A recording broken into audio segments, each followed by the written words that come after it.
Halo! Dalam video kali ini, saya akan menjelaskan materi mengenai bentuk dari kasus belajar.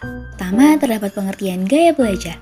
Menurut Sukadi bahwa gaya belajar yaitu kombinasi antara cara seseorang dalam menyerap pengetahuan dan cara mengatur serta mengolah informasi atau pengetahuan yang didapat. Sedangkan menurut S. Nasution, gaya belajar adalah cara yang konsisten yang dilakukan oleh seorang murid dalam menangkap stimulus atau informasi, cara mengingat, berpikir, dan memecahkan soal. Adapun macam-macam gaya belajar, yang pertama ada visual learners atau gaya belajar visual yang menitikberatkan pada ketajaman penglihatan. Pun ciri-ciri gaya belajar visual yang pertama kecenderungan untuk melihat sikap, gerakan, dan gerak bibir pembicara. Yang kedua, bukan pendengar yang baik saat berkomunikasi. Yang ketiga, ketika mendapat petunjuk untuk melakukan sesuatu, biasanya akan melihat teman-teman lainnya terlebih dahulu. Selanjutnya, tidak suka berbicara di depan kelompok, kecil kemungkinannya untuk mengingat informasi yang diberikan secara lisan, lebih suka demonstrasi daripada penjelasan verbal. Macam gaya belajar yang kedua yaitu ada auditory. Gaya belajar auditory adalah gaya belajar yang mengandalkan pada pendengaran untuk bisa memahami dan mengingat suatu penjelasan pembelajaran.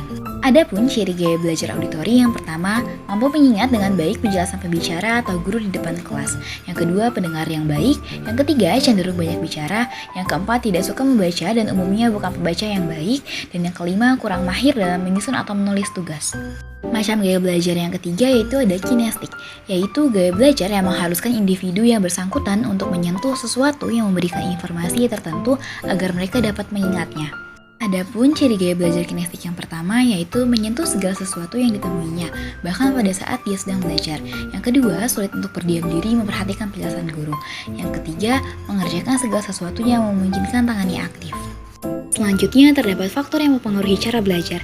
Yang pertama ada faktor internal yang terbagi menjadi dua, yaitu fisiologis seperti kesehatan dan psikologis seperti minat, bakat, dan motivasi. Yang kedua terdapat faktor eksternal seperti lingkungan keluarga. Contohnya yaitu orang tua dan lingkungan sekolah, contohnya seperti guru, sarana prasarana, dan kurikulum. Lalu selanjutnya terdapat lingkungan masyarakat seperti teman. Materi selanjutnya terdapat pengertian hambatan belajar. Menurut Rohman Atawijaya, hambatan belajar adalah suatu peristiwa yang menyebabkan suatu keadaan yang menghambat dalam mengaplikasikannya pada saat proses pembelajaran berlangsung. Adapun faktor penyebab hambatan belajar yang pertama ada faktor internal. Faktor internal adalah faktor yang muncul dari diri individu itu sendiri. Faktor internal ini juga terbagi menjadi beberapa faktor. Yang pertama ada fisiologis, yang kedua ada biologis, dan yang terakhir ada psikologi. Dan yang terakhir terdapat faktor eksternal. Faktor eksternal ini adalah faktor yang berasal dari luar diri individu itu sendiri. Faktor eksternal ini mempengaruhi belajar dapat digolongkan menjadi dua, yaitu faktor lingkungan sosial dan faktor non-sosial.